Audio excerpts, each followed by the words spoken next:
Well, welcome to another episode of Anomalies. I'm Dave Jinks, one of your hosts, and I'm joined by Dan Hall and Gwen Farrell, the other two of our Anomalies trio. Tonight, we're kind of keeping it in-house. Dan Hall happens to be an enthusiast and quite a well-read, I'd say, expert on the Mothman events in the 1960s, mid 1960s, 66, 67. And he's going to talk quite a bit about one event that still is mysterious today. It's the collapse of the Silver Bridge. This is Point Pleasant, West Virginia. And Dan has a bit of a presentation he's put together today. And I'm going to say thank you, Dan, for doing that for us. Makes it easy for Gwen and I. We'll just sit back and watch what you have and come up with some questions. And I think the audience will really enjoy your PowerPoint here. Well, thanks for giving me the opportunity to talk about this. I initially thought that I would be, when I was looking at this, I initially thought I'd be talking a lot about the Mothman, but, there are a lot of weird things that went on in 1966 to 1967 in Point Pleasant, West Virginia. So this is a lot more than about the Mothman, and I'm going to try to relate it to a bunch of things. So let's see if I can get my PowerPoint presentation to work here. It's always fun. Oh, there it is. All right, can you see that? We can see it. Yes. Strange events in Point Pleasant. So I'm going to start out with a question for you guys. Who's John Keel? What do you know about this guy? Gwen raises her hand. Gwen, what do you know about? Gwen, what do you know? John Keel. I did read the book. It's been a number of years. He's a scholar, an investigator, and is probably the most well-known author about Mothman. And I know he's done other things too, but I'm not sure because Mothman is pretty much all I know. But he's very well known. That's more than a lot of people. Dave, do you want to chime in with anything about John? Well, I was introduced to the Mothman prophecies. It's the name of his book, right? That's one of the. He wrote several, but that's the most well known. Yeah, that's the one I know and that I read, and read a lot of books about a lot of weird things, but that was something that stuck with me, even years later. Just the strangeness of the entire Mothman saga. And I know you're going to go into some of the more paranormal, weird aspects, and that's something that maybe you don't hear as much about compared to just the sightings of this creature. When you get into the details, that's when it gets really interesting to me, really mysterious and kind of creepy. So, that's what I know about John Keel. You know a lot more, though, so why don't you share some details about this? Initially I thought I'd just do a presentation about the Mothman, but I really don't think you can just talk about Mothman without talking about Point Pleasant and some of the weird stuff that went on there. I mean, Gwen and I just did a show with Trey Hudson about the meadow, and even though Trey couldn't really tell us where the meadow was, kind of figured it's in the Appalachian Mountains. Well, guess where Point Pleasant is? It's also in close to the Appalachian Mountains. So as much as anything, this is going to be a story about what went on in Point Pleasant, the Mothman being one of those things. John Keel, to me, was thought of as being a Fortean researcher. Now, Dave, I think you might know something about Fortean societies because, if I remember correctly, you belong to the Olympia Fortean Society. So what's that all about? Well, this was John Fort, right? That Fortean is named after Charles Fort. I mean Charles Fort, yes, and it really encompasses a lot of different things, right? It's hard to describe what a Fortean subject is. It just means kind of an anomaly, right? What we just talk about here. Um, and yeah, I was part of a group, as were you, and we just talked about strange things. I don't know if I can define it any better than that. I mean, I'm certainly certain that you probably can. Fortean, Well, Fortean, Fortean. what I was going to say about Charles Fort is he's kind of like the father of the paranormal. He was the first guy to write about, excuse me, lights in the sky, ufology. First person to write about strange creatures, cryptozoology, Mhm. and then the first person to write about parapsychological stuff, which it would be ghosts. So it's kind of like, an umbrella of all these events, and that's reflected in the kind of things that John Keel was known for and wrote about. Uh, One thing I found out about Keel was kind of interesting is even before he gets involved in Point Pleasant, he has a real weird experience. So he grew up in New York State. I think he was raised by his grandparents when his parents died. And he stayed in New York State but moved to New York City. One day he was walking around New York City and he happens to run into this guy he hasn't seen for a long time. And I right now I forget what the guy's name was, but they decide to go to lunch and they talk and have a good time. And so they said, okay, well, we'll have to do this again. We'll have to get together. And so they say goodbye and we'll be in touch kind of thing. And then about 2 weeks later, John Keel runs into this guy that he met in downtown New York City, runs into his wife and said, oh, I just wanted to tell you, I just had lunch with, once again, I'm forgetting this guy's name. I just really enjoyed talking to him. And the wife kind of stops and gives him a weird look. And he says, what's wrong? Is there something wrong? And the woman says, I don't think you could have met with my husband because he's been dead for 6 months.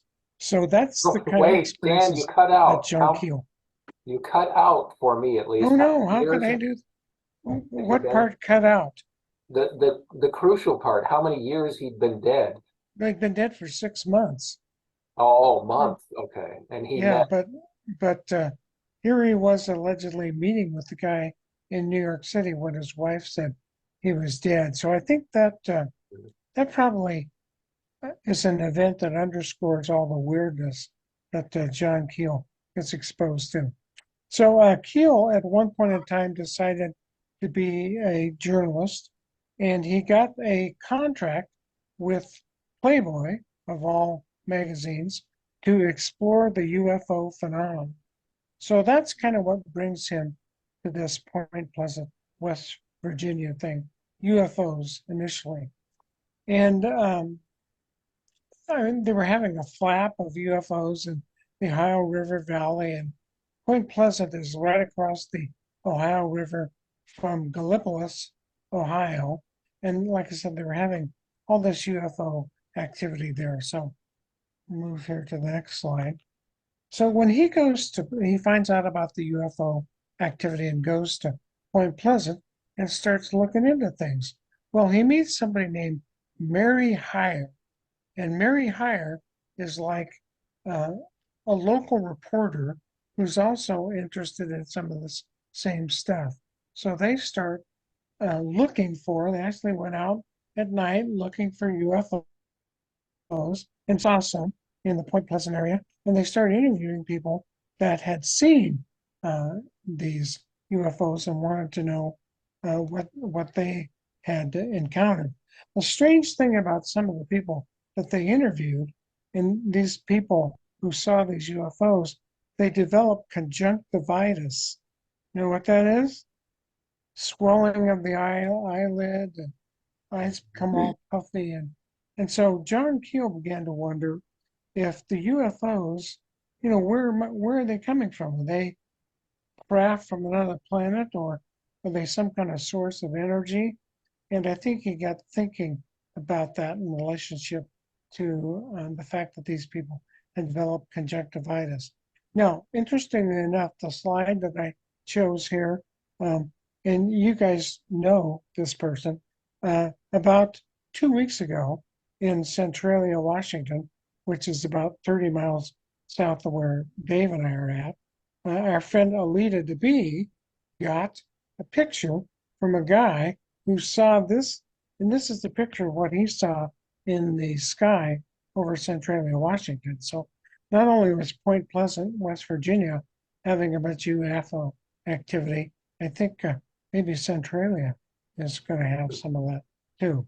So anyway, that's kind of what draws John Keel to So Point Pleasant. let me ask then, Dan, what purely academic interest, which issue of Playboy was it that did this ever make it into as an article? You know, I Do you know? don't recall that. I just know that he was had signed a deal to go around the country and investigate UFOs because he was into all this 14 stuff. I watched a couple of presentations that he did, and one of the first things he says in his presentations, "I'm a 14 researcher." So, but I don't recall how that showed up in Playboy. All I know is that Playboy commissioned him to go find some studies. Because that original article, I'm sure you can Google it and find it. I just wondered if it made it anywhere, whether it was that magazine or anywhere else, or did he gathered so much information that he just started writing a book about it because it turned even weirder and more complex than he expected. Yeah, and I never followed that lead as to whether or not any of the things you ever wrote about UFOs showed up in Hmm. Playboy, but I think you're right. You could probably go back and look that Yeah. up. Let's talk about Point Pleasant, West Virginia. So Point Pleasant, West Virginia is this town of about 5,000 people in West Virginia. Somebody once said that John Denver's song, Take Me Home, Country Roads, is kind of a mantra for Point Pleasant. It's that kind of place with 5,000 people. But outside of Point Pleasant, there's something called the TNT area. And the reason it's called the TNT area is because during World War II, they used to make explosives there. And this is a picture. All these explosives are now gone, but the bunkers where they stored the explosives are still there. And this is a shot from inside one of those bunkers. So they had all these bunkers with all these explosive devices in there. But like I said, they don't use that anymore. I've seen some videos of this place at night. You would not want to go to this place at night because it's creepy as hell. And today it's part of something called the McClintock Wildlife Preserve. So there are all kinds of critters out there, but this kind of gives you an example of what's going on out there. Well, there's an interesting story, and this is what Keel came across about a couple who were out driving at night. The names were the Scarberries and the Mallets.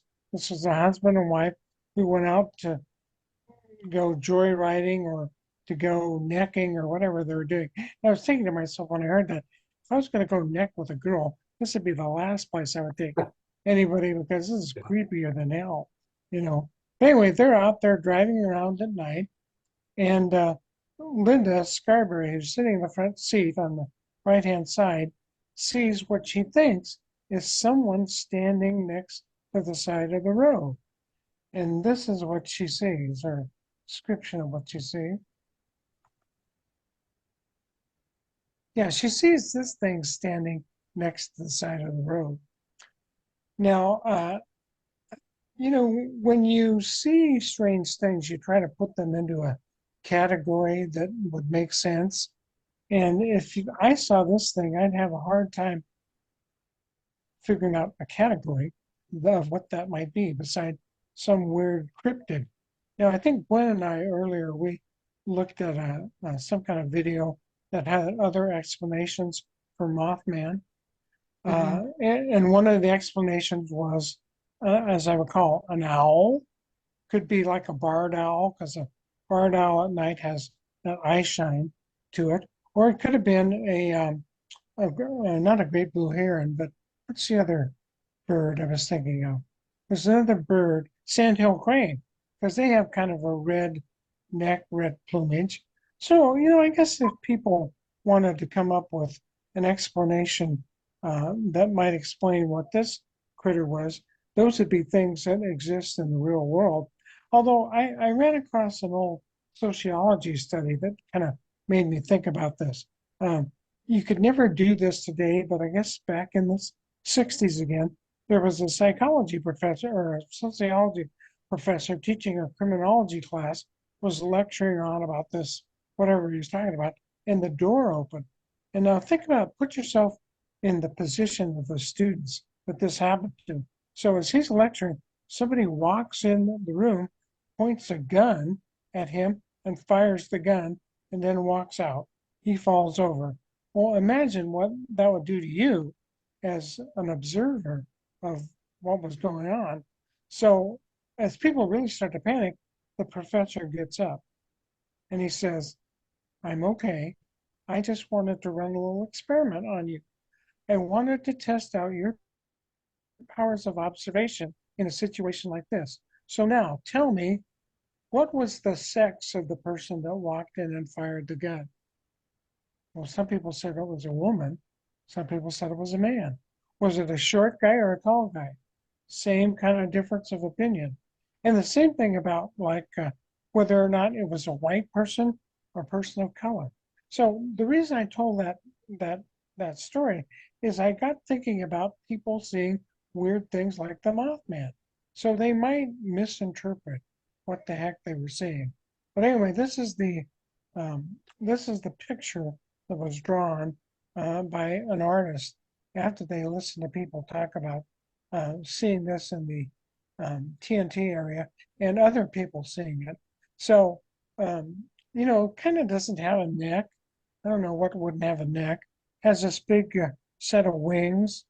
Has things that could look like legs. But what's the most obvious feature of this creature? It's the eyes. And these eyes were described as glowing and mesmerizing. So this kind of starts a period of time in Point Pleasant where not only these four people are seeing the Mothman, but there are all kinds of people that are seeing that. To get back to the story, the original sighting, so this scares the hell out of the four people in the car. So they decide to get out of there and they start going on the road back toward Point Pleasant. Well, this thing takes off into the air, and it just doesn't take off like some birds will kind of have a running start and then just start flapping their wings. Well, this thing rose up like a helicopter, and some people thought that was kind of weird. Pretty soon, this is flying over the top of their car, and they can see the wings on each side of the car, and they guess that the wingspan of this creature was something like 10 feet, which once again, I don't know.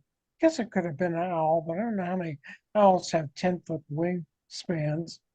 Also, they could see the muscular legs dropping down over the car because this was right above the car, and that's not consistent with an owl.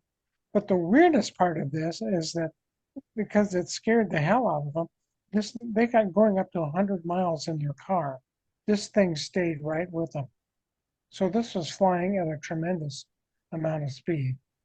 Well, anyway, they get close to Point Pleasant. The lights of the city come up, and so this thing veers off and it's gone. But the first place they go was the county sheriff because it scared the hell out of them, and they want to let the law enforcement people know that there's something weird out in the TNT area. When the sheriff was interviewed, he pretty much said, I think something really did frighten these people because he didn't see the demeanor that they presented. He didn't see any way in which that could have been fake. This definitely scared them. Another kind of a side story here is, where does the word Mothman or the term Mothman comes from? Go back to the 60s. What was on TV in the 60s that might have lent itself to this term? Any guesses? Batman. Batman. And there was a creature, or I guess it wasn't a creature. It was more like like the Joker and the Mad Hatter and some of the other foes that Batman was fighting. There was one referred to as the Moth. So some newspaper guy who was covering this story began to refer to this creature as the Mothman, although I don't really think it looks anything like a moth. So anyway, this creates a big, big stir in Point Pleasant, and all kinds of people. There were hundreds of sightings of this creature. And one of the things that appears to be kind of a weird connection, I guess, is that some of the people who reported seeing the Mothman were like some of those people who saw the UFOs. They developed conjunctivitis, and they had a very weird feeling of foreboding. So things are getting pretty strange in Point Pleasant. Add one more strange connection to this whole thing. Mary Hyre, who was the newspaper person at Point Pleasant, who was writing about the Mothman and writing about UFOs, has two weird people walk into her office one day. They were all dressed in black. They had black hats on. They were wearing sunglasses. And this was on a day when you didn't really need to wear sunglasses. Mary Hyre thought these people were really weirder than hell. And she came to find out that not only had these people visited her and had talked to John Keel, but they'd visited a whole bunch of other people in the community. So now we're talking men in black, and we're not talking Tommy Lee Jones or Will Smith. And actually, that term "men in black" was a term that was coined by John Keel. So things are really getting weird in Point Pleasant. John Keel and Mary Hyre went and talked to some other people who'd been interviewed by these men in black, and they told some pretty weird stories. They said that even though they looked human, they had really pasty white complexions, and that seemed a little bit odd. They had very long fingers, and that seemed kind of strange. And probably the strangest thing that Keel reported on is that a couple of people who went to interview the witnesses, one of the witnesses said that coming from inside the guy's shirt, there was a wire that came out from in the shirt and stuck in his neck. And of course, the message of all these men in black was, you shouldn't be talking about the UFOs. You shouldn't be talking about Mothman. This is something that shouldn't be discussed because no good is going to come to it. So we've got UFOs, we've got the Mothman, and now Men in Black. Well, we have to throw in one other weird character here, and that would be this guy. So outside of Point Pleasant, there's another little community. And one night there was a guy by the name of Woody Derenberger, who was a salesman who was coming back to Point Pleasant from this community after he'd made some kind of sales for that day. And as he's coming along on the road, I don't know if you remember Richard Dreyfuss in Close Encounters of the Third Kind. Remember the scene in which he comes up to a railroad crossing and he's looking at a map and there are some car lights that come in back of him and he just kind of waves the car on, goes by the wayside. And then there's another set of car lights that come up and he does the same thing, but this time the car lights don't come around the side, they go up and over his truck. Same thing happened to Derenberg. Some kind of weird lights went over the top of his truck and he slowed down because he could see the lights were coming down onto the pavement of the road. And this craft that he described as about 30 feet long blocks the road. He said then a door on the side of the craft opened and some weird looking guy walked out of the craft and stepped down onto the pavement. And he kind of described the guy this way. He said he looked kind of human, but there was something kind of odd about him. He had like a perpetual grin attached to his face. And he comes up to the car, but instead of getting close to Durenberg on the driver's side, he walks out to the other side of the car and he says, "Would you please roll down your window?" Well, the weird thing about those words was he didn't say those out loud. That's what Durenberg heard in his head. So this being was talking to him telepathically. So, I mean, Durenberg was probably scared out of his mind, but he rolled down the window for some really weird reason. And this creature says, "My name is Indrid Cold, Cold, and I'm not from here. I'm a searcher, and I'm here trying to find out information about what's going on in this community." And all this is telepathic. Derenberger's not talking to him at all. It's all telepathic. And Derenberger is obviously scared.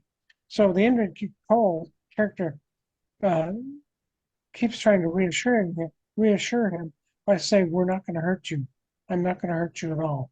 So Cole begins to ask questions about what's going on in the community. And he points over to where Point Pleasant is, and you can kind of see the lights of the city. And the Indrid Cole character says, "What's that called?" And Derenberger says, "Well, that's called a city." And the Indrid Cole character says, "Well, where I come from, we have places like that. They're called gathering places." So this goes on for about 10 minutes, and this Indrid Cole character keeps saying, "We're not going to hurt you, just trying to establish some kind of contact." And they says, "Well, I must go, but I'll see you again." No, actually, I didn't say that. He said, "We will see you again." And notice that the little slide up here is entitled, this is a book, Beyond Lanulus, which is supposedly where Indrid Cole was from, is written by Tanya Derenberger, who's Woody's daughter. And in this book, she describes the fact that even though this guy leaves and gets back in the spacecraft, takes off again, that throughout Woody's life, this Indrid Cole character keeps showing up. I guess it goes back to "we'll see you again." If you go on YouTube, you can type in Woody Derenberg, and you don't hear the interview that he had with Indrid Cole for obvious reasons, but he explains it to a reporter, and you hear him describe what went on. So all this weird stuff is going on in Point Pleasant. My next slide here. So this is about the time that John Keel starts thinking about writing this book, The Mothman Prophecies. And what I think is kind of interesting about all these events is, even though the book, and there was a movie made in 2002 with Richard Gere, The Mothman Prophecies, this story is a lot more about a place that had some very weird things happen. And as I was talking with Gwen about, we just got done visiting with Trey Hudson, who told us about a place called the Meadows, which is in the Appalachian Mountains. Well, Point Pleasant, West Virginia, is pretty close to the Appalachian Mountains. So the Mothman, in addition to being a story about this weird creature that showed up in the TNT area, it's a story about a place that has some very weird happenings going on in it. Well, probably the next thing that kind of happens in a sequence of events, and this really all happens over the period of a year.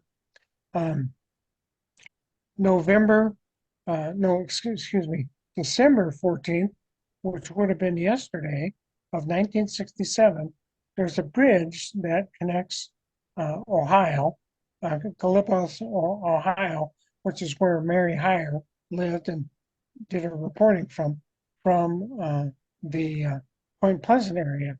This is called the Silver Bridge. And on that night of December 14th, there's something on this bridge, and the bridge has been here for a while, something on this bridge that causes the traffic lights to get screwed up. So a whole bunch of cars essentially are stuck on the bridge without the being able to go one way or the other. Then all of a sudden there's this tremendous cracking sound, and the bridge tilts one way, then it tilts the other way, and finally collapses on its side, dumping 60 cars into the Ohio River. And of those 60 cars that went in, 46 some people died, either drowned or their were bodies weren't found. So the Silver Bridge disaster just rocks this community. The strange thing about this, because we're talking about strange things, is that during the day there were some reports by people in Point Pleasant that they had seen the Mothman on the side of the Silver Bridge. Now, whether or not that's true, there's the difference between causation and correlation. Think about the title, The Mothman Prophecies. That's almost kind of like saying, well, the Mothman was there to prophesy the disaster of the Silver Bridge. That doesn't necessarily mean that it caused the collapse of the Silver Bridge, but in some way it was correlated with that. So you think, and after the Silver Bridge collapses, the Mothman sightings. Whoops, who's in my? I don't know where that went. And let me go down here along. The Mothman sightings subside, and they think, well, hey, everything's cool, and the Mothman came and predicted this terrible thing, but now it's disappeared. Well, so I was telling Gwen, I've got my little Mothman beanie on today, Mothman Search Team beanie. There's a museum in Point Pleasant, a Mothman museum with Jeff Wamsley, and I kind of know him a little bit. He says he still gets reports of the Mothman. So is the Mothman totally gone? What did it really have to do with the Silver Bridge? Don't know. But there's a couple interesting connections to this. Is if you look at the World Trade Center collapse, and you can find this on the internet, I saw a picture of something that looked like the Mothman that happened about the same time that the World Trade Center collapse happened. And so once again, what does that have to do with the 9/11?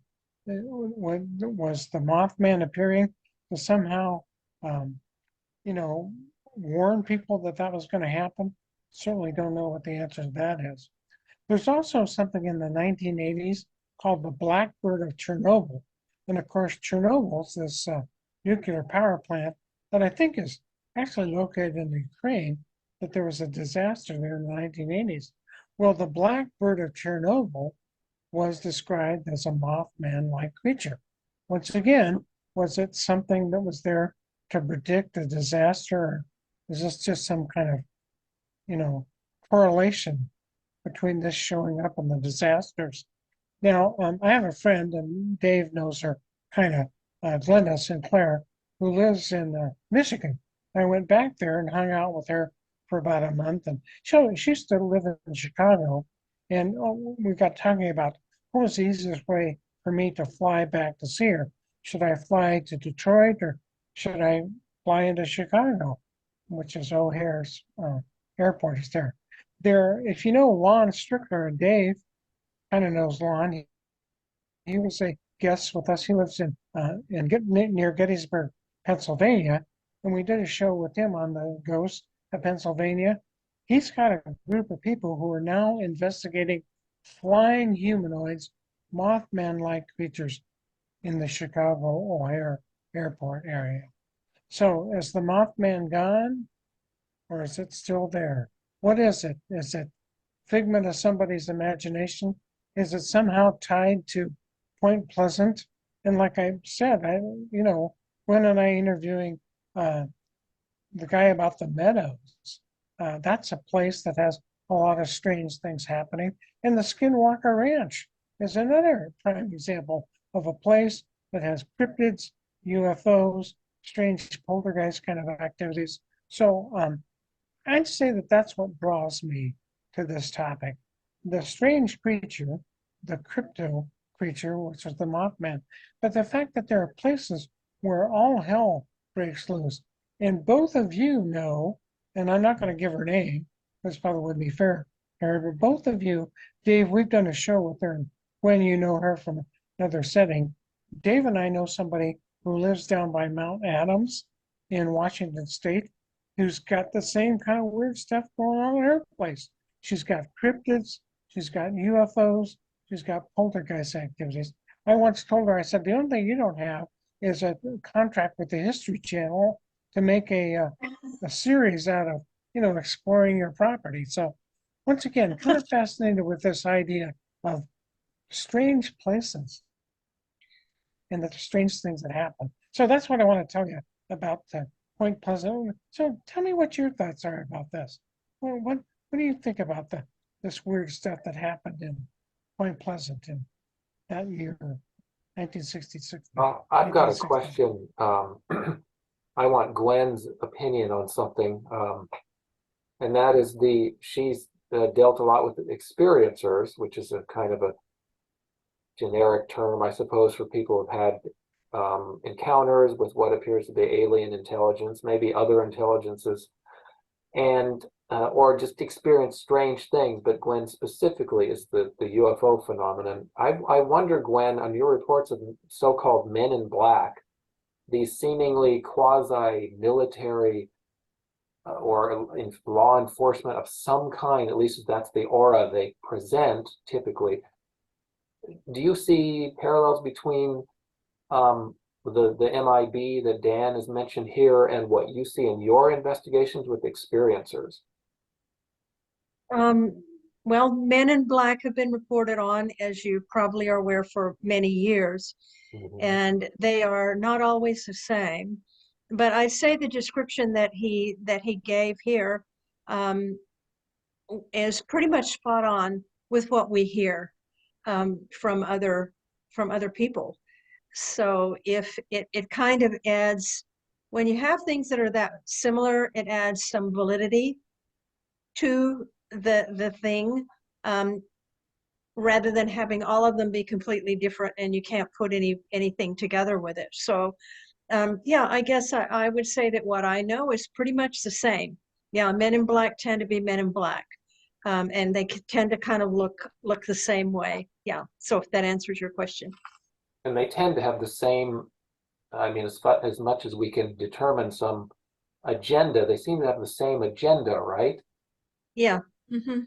Yeah, they seem to be there for the same reason, right? They're there for the same reason. They're doing the same thing. They behave the same way.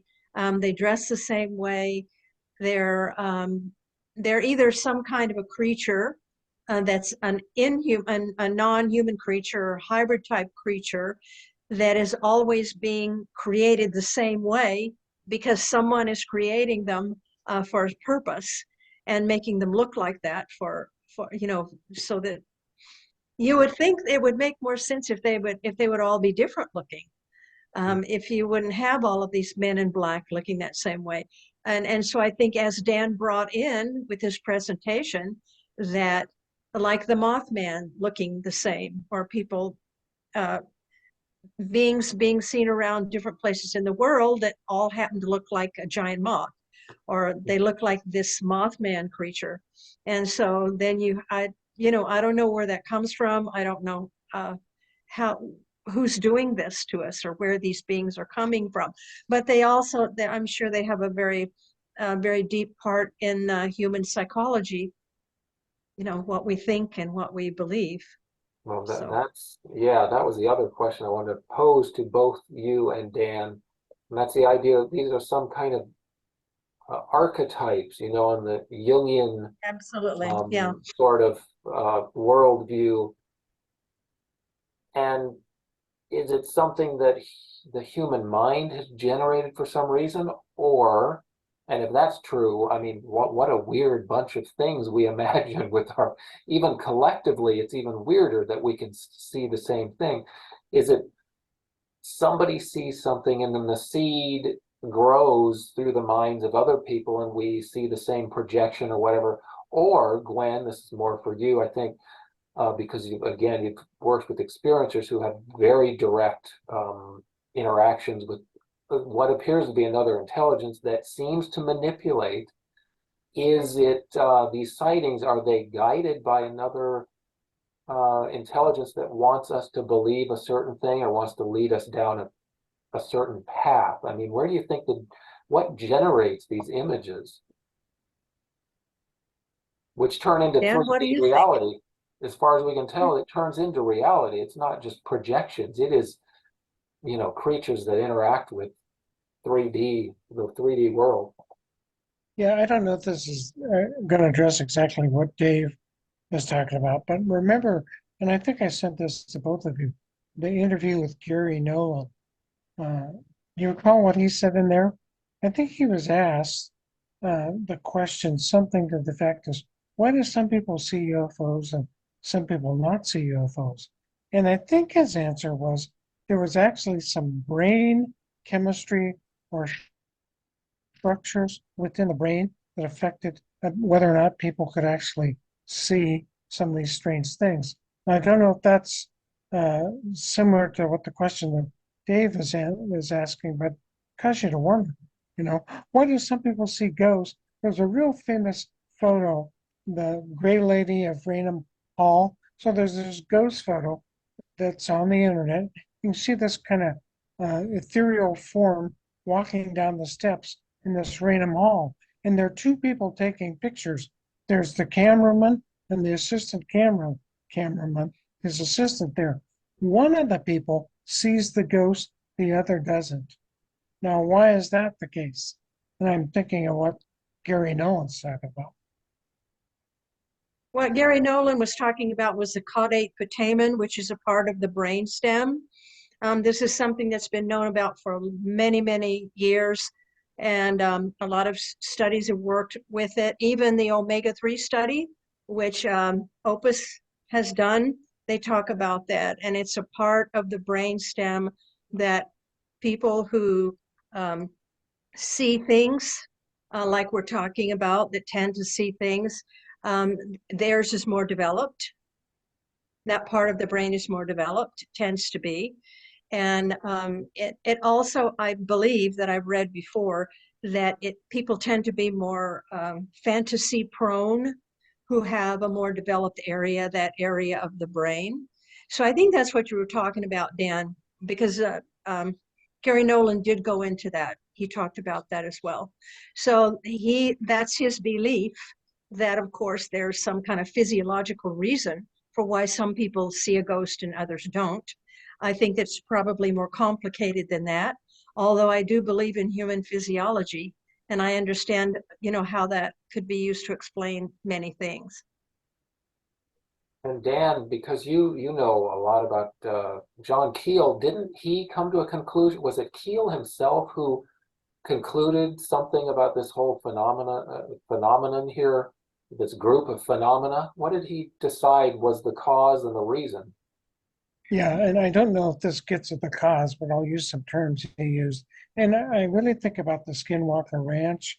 And what was the lady's name? We interviewed the director of Colorado MUFON, Katie Grabowski, and she talked about Yeah. growing up on a weird place like this as a kid. Hmm. Well, one thing Keel says is he thinks that these strange beings, initially, instead of referring to the occupants of the UFOs as extraterrestrials, he started talking about them as ultra terrestrials, as if they're coming from a different dimension. And that these areas like Point Pleasant, and I guess you could say the same thing about the Skinwalker Ranch and some of these other places, that they were what was referred to as window areas, where all of these things kind of tend to bleed through. I was thinking about going to now, Dave and I think we've been to this over at Ocean Shores.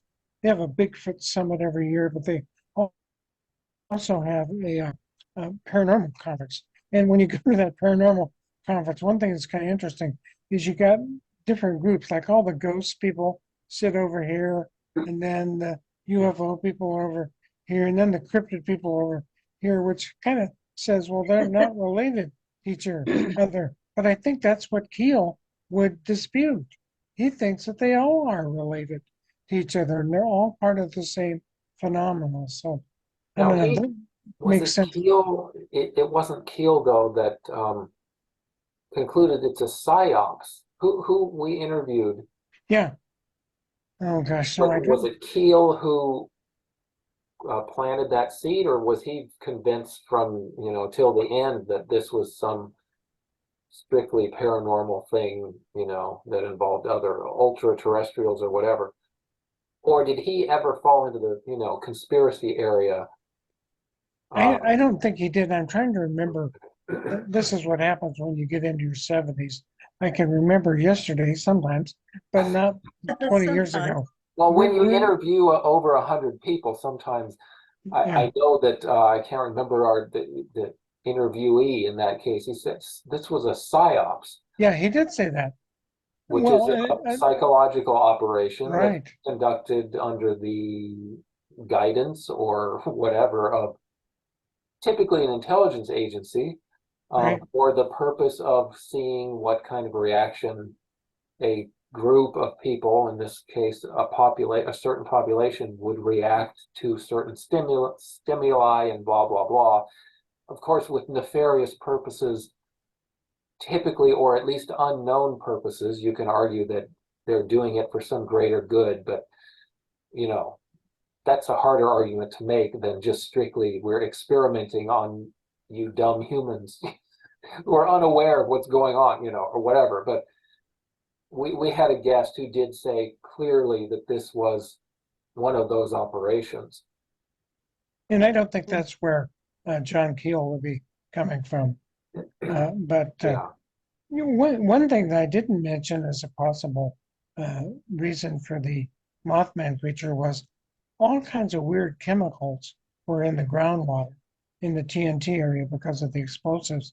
And there are some people feel that what the Mothman creature really was some kind of mutation of a normal creature that was caused by all the weird chemicals. And you can't really dismiss that either. Mm. Anyway, Yeah. weird story, weird cryptid. I have a question, Dan. Have there been any attacks? Have any humans been attacked or harmed by this so-called Mothman creature? Yeah, that's a good question. And John Keel and Murray Heyer could not directly find any kind of evidence of that. But going back to the conjunctivitis, I guess you could say exposure to it, if that was caused by the Mothman, that's a harmful act. But it's not like the Mothman attacked and killed anybody. Okay, thank you. Well, I got one for Dan too. What? How do Why you am I so compare? weird? Yeah, Why are you Yeah, so weird? you yeah, you can't help it. I know, we know I that. know.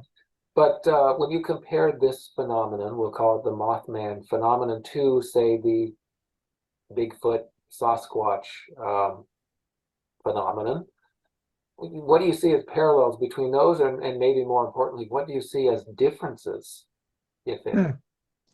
Um, well, that's a plug for tomorrow's show that Gwen and I are going to do. We're going to do a Bigfoot roundtable, which with some people you know.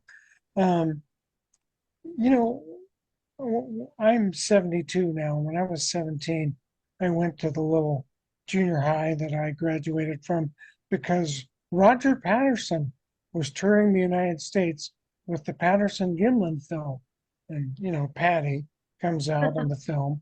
And I looked at that and I remember thinking to myself, Jesus, you mean there's a giant gorilla in North America and I don't know anything about it? That was the mind of a 17-year-old kid. So we've kind of moved from there to like Jeff Milgram's idea that Bigfoot is a relic hominid, to Tom Powell and some other people's ideas that Bigfoot's an interdimensional creature. So that makes that question kind of difficult to answer because I really don't. And that's kind of why I wanted to do this Bigfoot roundtable, is because I don't know what the hell Sasquatch is. It's very interesting. It could maybe fall in. I don't know about the giant gorilla, kind of a category, but could fall into several categories. So it has well, maybe the similarity, Dave, between Bigfoot and the Mothman is there are a variety of explanations as to what it is, and nobody really knows what it is. I don't know. That's not a very good answer, but Yeah, well, I wanted to solve it A good tonight. answer. I know. Damn, certain things can't be solved. Well, I, it I does. I'm sorry, go ahead. no, no. What were you gonna say? Well, we like to go places here where, it takes us into fantastic areas, but I still like to stick with the core scientific principles. And, the most important tenet of scientific thinking is that you rule out hypotheses. You don't rule in anything.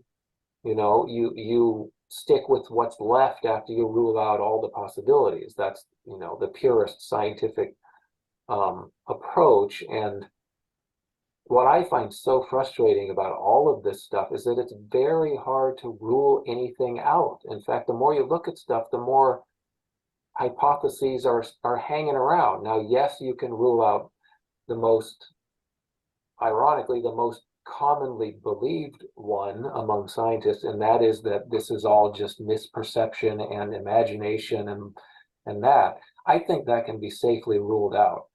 And it's partly because, what Gwen noted, that there's similarities between these, what should be very different phenomena with different characteristics and different locations and, means of existing and moving and interacting. And we still have similarities that just make no sense, that they are similar through such weird, different things. And that's the Men in Black in this case. I know Keel wrote a lot about strange phone calls and beeps and things. That's what stuck with me. It's that thing about beeping, telephone. It's Mhm. just it's just such weird stuff that makes no sense. I mean, if it's purely imagination, these things make no sense. If it's a psyops, these things make no sense. It's almost random stuff Yeah, that's yeah. thrown that really throws you off the path when you're trying to get a coherent understanding of some of these things. There's a scene in the Mothman movie with Richard Gere playing the John Keel character, where he's sitting in his motel room in Point Pleasant, and first of all, the phone rings, picks it up, nobody there. Rings again, nobody there. Picks it up a third time, and maybe it's subsequent calls, not just one call, but he hears a strange kind of electronic voice, like it's asking him to do something with his watch that no one who wasn't in the room could know what he did. So in the movie, as I recall, he takes his watch off and he puts it in his shoe and puts it under the bed. And he says to the voice on the phone, "Now tell me where my watch is." Says, "It's in your shoe underneath the bed."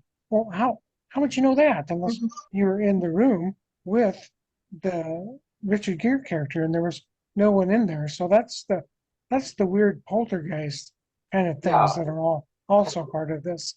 What is the point of that little exercise also? I mean, if you're running a psyops, what are you just bragging that you can do remote viewing or something? No, it makes Right. no sense. If you're an alien, I mean, what's the point of that other than just to perplex and baffle the tiny human mind or something? There's some element of playfulness and just randomness. Maybe it's just pure creativity that's is coming out in these certain ways that really have no connection to anything else, really don't make sense to us, because that sort of scene is noted throughout UFO encounters, experiencer encounters, when they talk about, well, someone in a military outfit that had a feather in his cap, or it's just these details that they're almost dreamlike. Your mind will, when you dream about absurd things, and it's like, well, it's just a dream. There doesn't seem to be any rhyme or reason in a lot of this stuff, and I think Mothman is just, from what I've read about it, it's just the same as UFO. encounters. There's some things that make perfect sense, and there's other just totally absurd stuff that makes you throw your hands up in the air and go, I don't know. Like I give up. I'm stumped. And I remain that way after 30 years of this stuff. That's Yeah, frustrating to me, isn't it to you? To you guys? well, anytime I teach a class about the paranormal or anything like the cryptozoology classes that Jeff and I teach, and you were involved in well, you were involved in the UFO class, but I always tell the students, I say, well, here's something I know after looking into all this stuff. I've got more questions than I do answers. And I really believe that. And I don't know if those answers will ever become evident or not, but it's kind of fun looking into them. Yeah. And does Keel have any investigators that followed up on his work? I know we interviewed a guest, not too long ago, but is there active investigation that viewers, listeners could go look into? A lot of the stuff, sometimes, you've got like one point person, they die, and kind of the investigation stops. There's a pile of work, but it stops 20 years ago or whatever. And, waiting for someone to pick up the torch, so to speak. Who can we go to learn more about continuing investigation? Well, I think Jeff Walmsley, Wansley, who runs the Mothman Museum in Point Pleasant, is kind of a lightning rod for all kinds of reports about everything Mothman, including contemporary reports about Mothman. He would be a good person to. And there's a lot like I've got my Mothman search team beanie on. I bought a sweatshirt. There's all kind of neat things you can buy there too, but that's not the point. I'm not trying to be, publicize the Mothman Museum. But I think, and Jeff grew up in Point Pleasant and knew some of the people who were the witnesses. So he might be somebody to connect with, and you can just go on to the website for the Mothman Museum, Point Pleasant, West Virginia, and he and I have exchanged emails before. He'd be a pretty knowledgeable source. And then Brent Rains, who we interviewed, wrote a book on John Keel. Can't remember the title of, but Rains I think is Raynes. He's really knowledgeable about John Keel. I don't know how much he really delved into the Mothman kind of thing, but there ongoing interest in the Mothman. Every year they have a festival that turns a 5,000 person town into a 10,000 person town. So it's kind of like Roswell, same kind of thing as Roswell. They've learned how to make a buck off it. So I don't know if that answered your question or not, Dave. Dan, do you know if when there have been the most current sightings of Mothman, or when the last one has there been anything since the bridge went down? Well, that's why I brought up O'Hara. So Lon Strickler, who does Phantom and Monsters, he's a 410 researcher. He's got a group of people that are associated with him in the Chicago area that report periodically. I just got some kind of a thing on my Facebook page that said they were going to have an update on that. So that would be the logical place to go find out what's going on, at least in the Chicago area.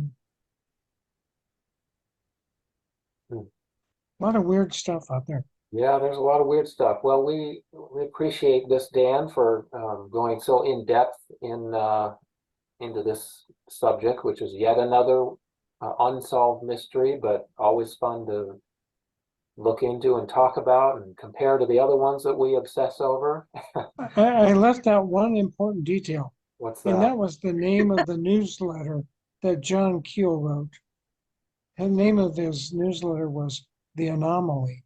Ah, okay. So I don't know if we're channeling John Keel or not. It may or may not be. May not be something that we did on purpose, but clearly there are many anomalies in this area and others. and we are coming. I'll let Gwen take us out because um she's got, I think, got the upcoming Anomalies interviews. Well, you've got one tomorrow night, right? You two. Why don't you talk Mhm. about that a little bit for our audience and then take us out? Sure. We're all excited about the holidays coming like everybody else, but we do have a couple of goodies built around the holidays for everybody tomorrow. We're doing a Bigfoot roundtable, we're calling it. We'll have a panel of four people who are knowledgeable about Bigfoot who'll be joining Dan and me together, and that should be a whole lot of fun. And then our next one after Christmas will be January 4th. And this is going to be Maddie Tobias, who is a retired mental health professional who is an expert on cults. So she's going to be talking to us about cult characteristics and why people get into cults. And she's got a lot of really good, interesting information on that. And Maddie is a wonderful, very entertaining speaker. So we'll look forward to January 4th then for her. Okay, great. Well, Dan has the control over the meeting here. We'll let him end it gracefully for us. But thanks again, Dan, on behalf of Gwen and I, your co-hosts. Yeah, thanks, Dan. Well, and Thank I'm you. looking forward to Dave is going to be the next part of the trio. That Well, yeah, we should give a little teaser here. This is, I'm Yep. hoping, is going to be something that um, nobody has heard before. I've been working on something for years, actually, and I believe it's a little bit of a scoop, a little groundbreaking information that I've never seen anywhere in any detail, and it has to do with the space program and the first Apollo mission. Uh, and I'll just kind of leave it at that. There's some very interesting information that I've been able to dig up, and I can't promise when we'll be doing that interview, but hopefully it'll be upcoming here in 2024. That's something to look forward to. But we've got a whole bunch of other guests too that we're going to work in, and we just thank the audience that shows up and hope you enjoyed it. and be sure to like and subscribe to Anomalies too. Yes. Thank you very much, guys. Okay, good night, guys. Bye-bye, everybody.